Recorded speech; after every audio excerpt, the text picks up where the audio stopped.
For today's headlines, Metro Manila remains under strict GCQ. 2-week ECQ okay to NCR mayors if cash aid ready. Biz groups favor lockdown. Duterte adds 3 million pesos to Diaz haul. Is variant spike for real? Robredo, Lacson, and Gordon in talks. Market remains fluid, says BSP chief. Russia trying to disrupt 2022 U.S. elections. Ramos rains down treys in Gilas win. PAGASA issues heavy rainfall warning in Metro Manila and other areas. Good morning, I am Sandy Locos and you are watching Tribune News on Q. Today is Thursday, July 29, and now the news. President Rodrigo Duterte on Wednesday kept Metro Manila under GCQ with heightened restrictions for the next 2 weeks amid the threat of the COVID-19 Delta variant. Also placed under the said classification from August 1 to 15 were Ilocos Sur, Cagayan, Bulacan, Laguna, Cavite, Rizal, Antique, Aklan, Capiz, Negros Oriental, Zamboanga del Sur, Misamis Oriental, Davao City, Davao del Norte, Davao de Oro, and Davao Occidental. The cities of Lucena in Quezon Province, Naga in Camarines Sur, Bacolod in Negros Oriental, and Butuan in Agusan del Norte were also classified under GCQ with heightened restrictions. Meanwhile, Iloilo Province and Iloilo City, as well as the Cagayan de Oro City and Gingoong City in Misamis Oriental, will remain under enhanced community quarantine until August 15. On the other hand, Ilocos Norte, Bataan, Lapu-Lapu City, and Mandaue City in Cebu were placed under modified ECQ. Baguio City, Apayao, and Isabela in Nueva Vizcaya, Quirino, Quezon, Batangas, Puerto Princesa in Palawan, Guimaras, and Negros Occidental will observe the rules under normal GCQ classification. Also placed under GCQ were Zamboanga Sibugay, City of Zamboanga, Zamboanga del Norte, Davao Oriental, Davao del Sur, General Santos City, Sultan Kudarat, Sarangani, North Cotabato, South Cotabato, Agusan del Norte, Surigao del Norte, Agusan del Sur, Dinagat Islands, Surigao del Sur, and Cotabato City. The rest of the provinces in the country were under modified GCQ, the most relaxed of all lockdown classifications set by the government. Metro Manila mayors were prepared to impose a 2-week enhanced community quarantine in the capital region if the national government has available cash aid for the poor, an official said on Wednesday. MMDA Chairman Benhur Abalos said all of the 17 mayors in NCR agreed to revert to the strictest lockdown classification in order to arrest a fresh surge in coronavirus cases in their localities. Should the government impose a 2-week lockdown, Abalos said the metro mayors will request the pandemic task force to provide at least 4 million doses of COVID-19 vaccines, which will be administered during the said period. The NCR mayors also vowed to boost the government's strategies in addressing the pandemic, including testing, isolation, tracing, and vaccination efforts. Metro Manila mayors have raised such suggestions after health experts warned that the country may report up to 11,000 new daily cases by the end of September. Malacanang has yet to comment on their proposal. Two of the country's biggest business groups on Wednesday agreed to a possible third declaration of a hard lockdown in order to arrest the spread of the COVID-19 Delta variant spread, but asked the government for a lead time to avert an economic shock. A preparation, they said, is needed to protect the anticipated fourth quarter gains expected from Christmas and pre-election spending that a so-called circuit breaker may scuttle. The lockdown was proposed by the private group Octa Research that said it is needed to slow down the more transmissible Delta variant in NCR. Octa Research fellow Ranjit Rie proposed a 2-week lockdown, claiming that virus epicenter Metro Manila is officially in a surge due to the rise in the reproduction number from 0.6 last month to 1.33. The proposal is coming at a time when the Philippines has recorded 4,478 new infections that brought the country's total caseload to 1,566,667 and pushed the active cases to 3.5% or a total of 54,552. There were 84 deaths too, that brought the death toll to 24,401. Tribune News on Q will be back after these reminders. Click, click, that's it. Never thought self-service can be this slick. Modify plans in a snap, walang hirap, it's a wrap. Just tap the app. Now you can check, view, subscribe, renew. Help and support for you. Out with the ring apps are the in thing, you know what to do. Globe at home and Globe One, all in the Globe app na yan. Self-service and easy to use, mas okay tayo dyan. Globe at home and Globe One, all in the Globe app na yan. Instant response, no hold time pa, wala nang hintayan. Download Globe at Home and Globe One app, all in the Globe app na yan. Download the Globe One and Globe at Home apps from Google Play Store and Apple App Store now. Download Globe at Home and Globe One app, all in the Globe app na yan.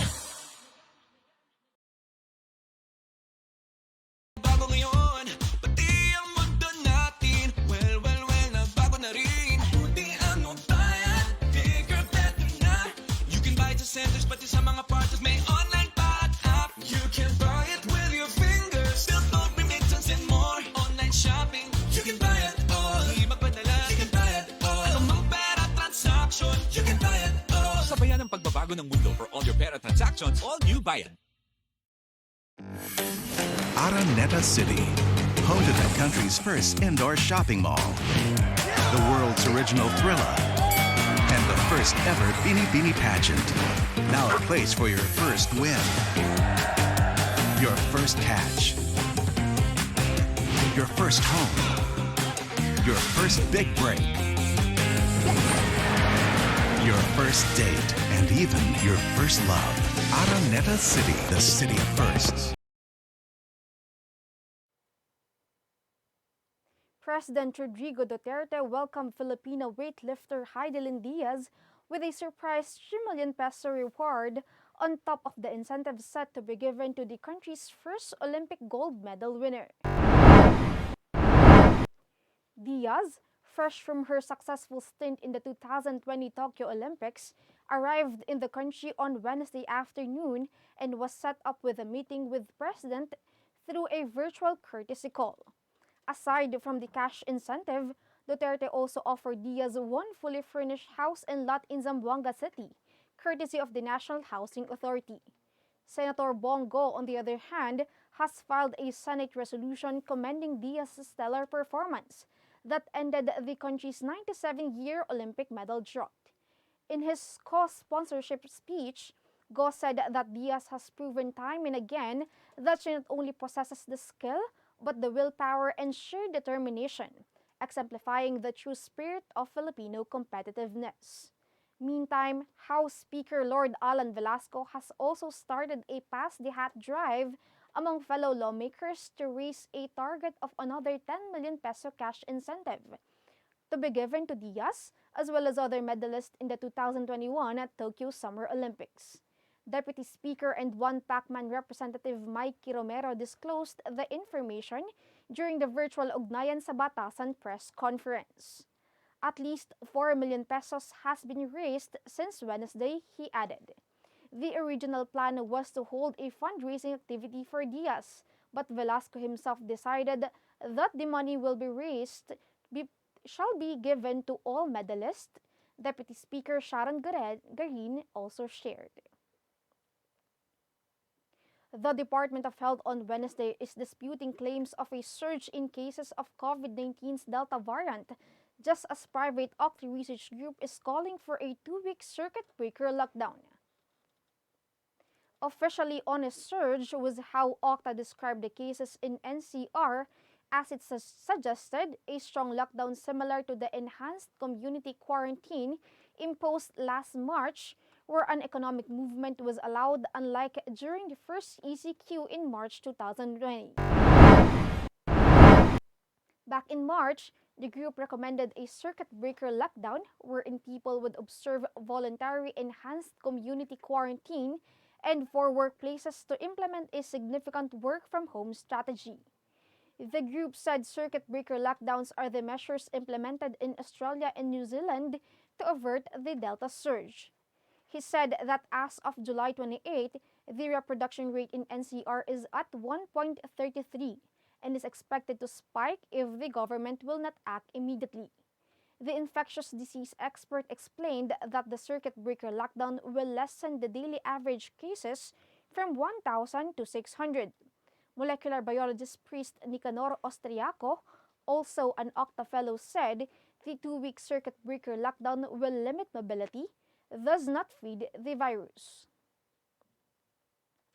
In other news, alliances may rise to counter the administration bets ahead of the May 2022 national elections, and one was seen as possible recently following confirmed talks between Vice President Leni Robredo and 2 senators said to be with presidential ambitions.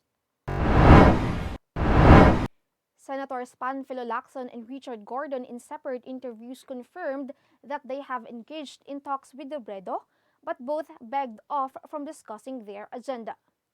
Earlier this month, the Lacson-Soto tandem confirmed to gun for the presidency and vice presidency in the upcoming elections. They likewise unveiled an initial list of senatorial candidates possibly running under their ticket that included big names like former Vice President Jejo Marbinay, former Senator J.V. Ejercito, Sorsogon Governor Cheese Escudero, and House Deputy Speaker Loren Legarda. Meanwhile, Robredo is being pressed to become the standard-bearer of the Liberal Party. She has yet to announce her plans, though, despite claiming that she is open to all options. Gordon, who also aired his intention to run for the country's top post earlier, said he is currently in talks with Robredo for a possible partnership. LP President Senator Francis Pangilinan confirmed the meetings and said that he helped arrange them as part of their efforts at exploring unity with other groups and personalities. We will be back. Stay with us.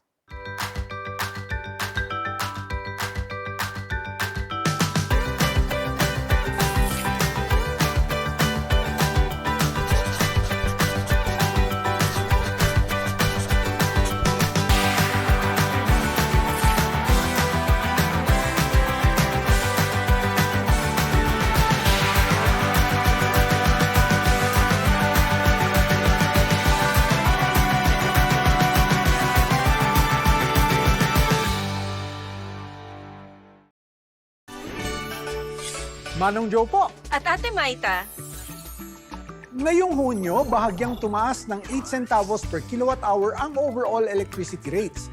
Ito'y dahil sa dagdag singil sa WESM. alam niyo ba, pwede kayong i-update ng Meralco sa text or sa email gaya ni Sarah G. Sisendan kayo ng advanced updates tulad ng upcoming bill details. Di na kayo kakaba-kaba sa paghihintay ng bills. At anumang mangyari sa bill, masira, mabasa, o mawala, no problem. To get updates, i-update ang inyong contact information sa Facebook Messenger, meralco.com.ph, email, hotline 16211 o Meralco Business Centers. Handa kami makipag-ugnayan sa inyo para makapaghatid ng mas mabuti, mabilis, at pagkinhawang serbisyo. Hanggang sa susunod na Meralco Advisory.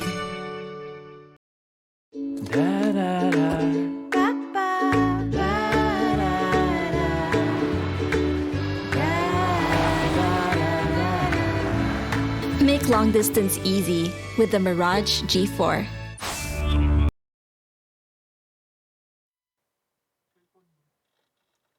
Local market conditions remain fluid amid current developments such as the supply-side-driven rise in inflation, Bangko Sentral ng Pilipinas Governor Benjamin Jokno said. BSP's chief underscored the importance of vigilance and preemptive actions against the backdrop of uneven pace of recovery across jurisdictions. The Financial Stability Report released by the Financial Stability Coordination Council showed that such disparity in recovery among countries pose additional risks to smaller economies like the Philippines. Finance Secretary Carlos Dominguez III shared the same sentiment as he noted that regular systemic risk assessments will allow the government to quickly address the underlying vulnerabilities and anticipate potential threats from the pandemic. According to him, the health crisis has placed the country's financial stability under great stress, which was cushioned by the Duterte administration's tax and economic policy reforms. The FSCC aims to reduce uncertainties and pinpoint underlying vulnerabilities in the financial system through its semestral assessment contained in its FSR. U.S. President Joe Biden on Tuesday accused his Russian counterpart of seeking to disrupt the 2022 congressional elections by spreading misinformation.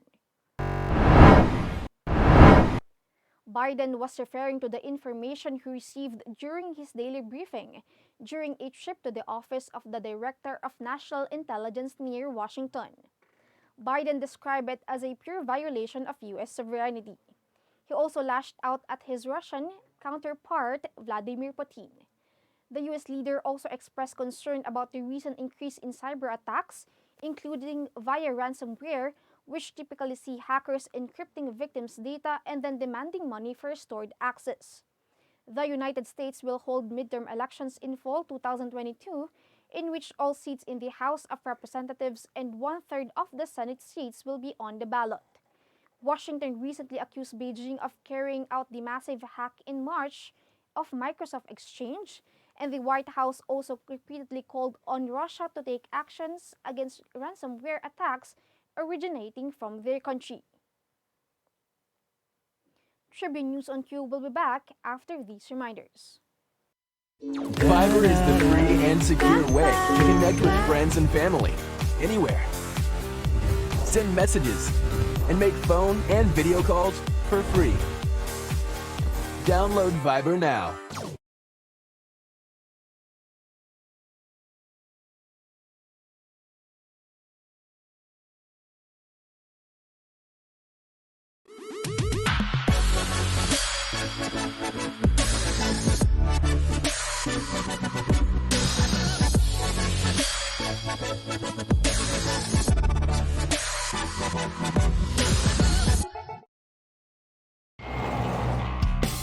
Every time I'm on the road, I can expect high performance from Phoenix Fuels.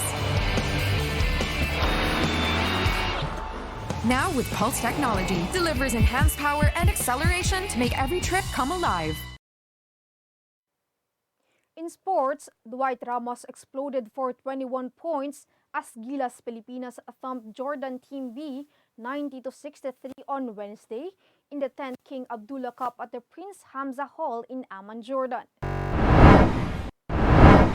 The 22-year-old Gilas star scorched from beyond the arc, shooting an impressive 7 of 10 from the outside to torch the host team, while adding 6 assists and 5 steals for an all-around performance.